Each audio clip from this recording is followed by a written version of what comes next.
sur le terrain, il y a un manque cruel du personnel. Ça fait 10 mois qu'on a lancé le concours pour recruter du personnel de la santé. Les résultats ne sont pas tombés. Il faut vraiment que le concours soit proclamé et que les gens puissent prendre fonction le plus rapidement possible. Si le centre n'a pas les moyens et que les gens détournent cet argent-là, je ne sais pas avec quoi on va s'équiper pour que la population soit bien soignée.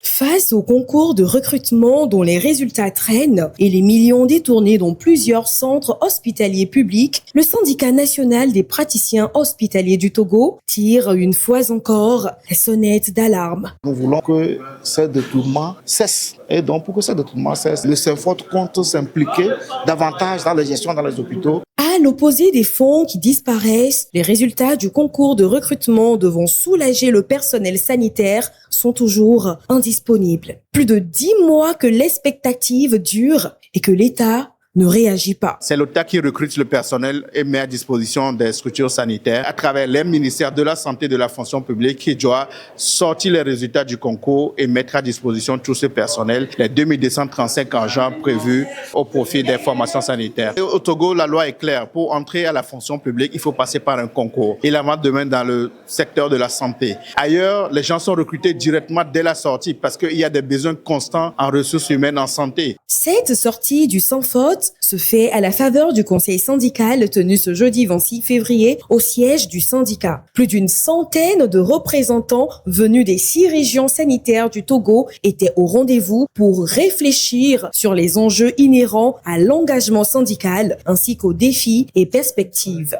Nous ne pas sans savoir qu'il y a beaucoup de réformes qui sont en cours dans le système de santé du Togo. Nous sommes appesantis sur les enjeux au niveau national, c'est-à-dire les défis en termes de recrutement, en termes de rémunération, en termes de cadre. Et nous avions parlé des assises sur la rémunération dans la santé au Togo, qui va se tenir très bientôt à Kpalimé, la première quinzaine du mois d'avril. Nous allons sortir de là avec un projet de convention collective sectorielle de la santé et un projet de grille salariale.